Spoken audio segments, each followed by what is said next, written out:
Hello again, everyone. I'm RJ Mamula. If you are enjoying these videos, please subscribe to the channel and like the videos. I notice subscribers are now starting to trickle in, which is a good thing. Thank you. So, I'm now going to do some videos on John Locke and Thomas Hobbes.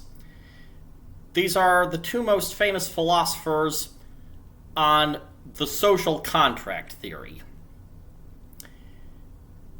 And in this video, I am going to talk about the take of Hobbes and Locke on natural rights.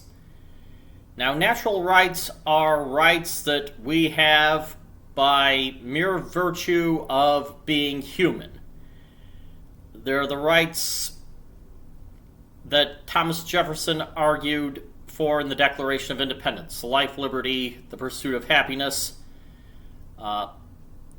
As John Locke argued, life, liberty, and property. Rights that we're endowed by our Creator with, or rights that we just have by virtue of being human for whatever reason.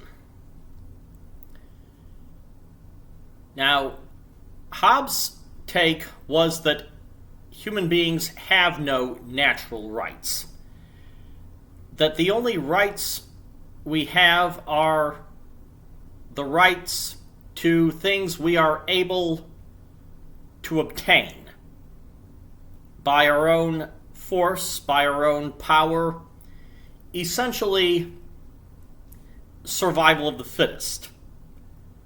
However, he believed that since no one individual can overpower all other individuals, the human race as a whole makes a social contract and creates government that it's subjected to as a truce, so to speak. Locke, on the other hand, believed that we do have natural rights and that the people institute governments simply to enforce and protect those rights. If we have the right to life, they protect us from murder. Liberty, they protect us from kidnapping. Property, protected from theft, and so on. Now, I believe that both Hobbes and Locke are rational in their reasoning, but I have to question both of their premises, if they even have premises. Now, what did Hobbes believe? Hobbes, he denied accusations that he was an atheist, but he described God as the first God, the first cause of all causes.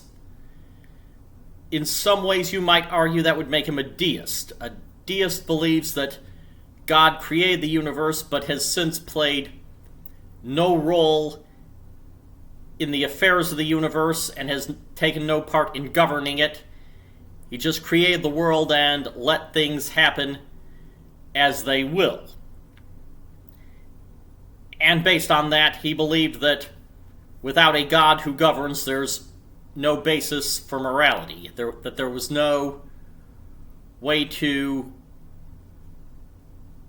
have moral beliefs that could be justified by reason alone. They could only be justified by divine cause. Now, Locke's belief in natural rights was based on both his religious beliefs and his reasoning based on those religious beliefs, although he was rather ambiguous about what his religious beliefs were, but believed that we have our rights ordained by God,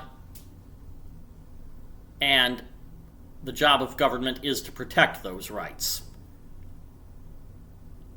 Now, the flaw, I think, with both Hobbes and Locke is that they don't have enough.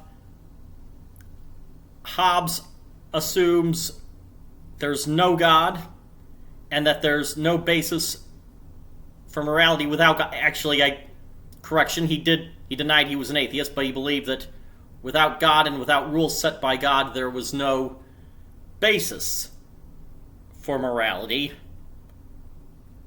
Locke, on the other hand, believed that morality did come from God, but reasoning was in the mix, and we'll talk about that more in future videos. But, Locke's premise is that there is a God, that he believed in the right God, that he believed in the rights that God gave us, that God indeed gave us these natural rights, and that he's correct in his reasoning. So that's my presentation on natural rights, and I want to hear your thoughts and read them in the comments.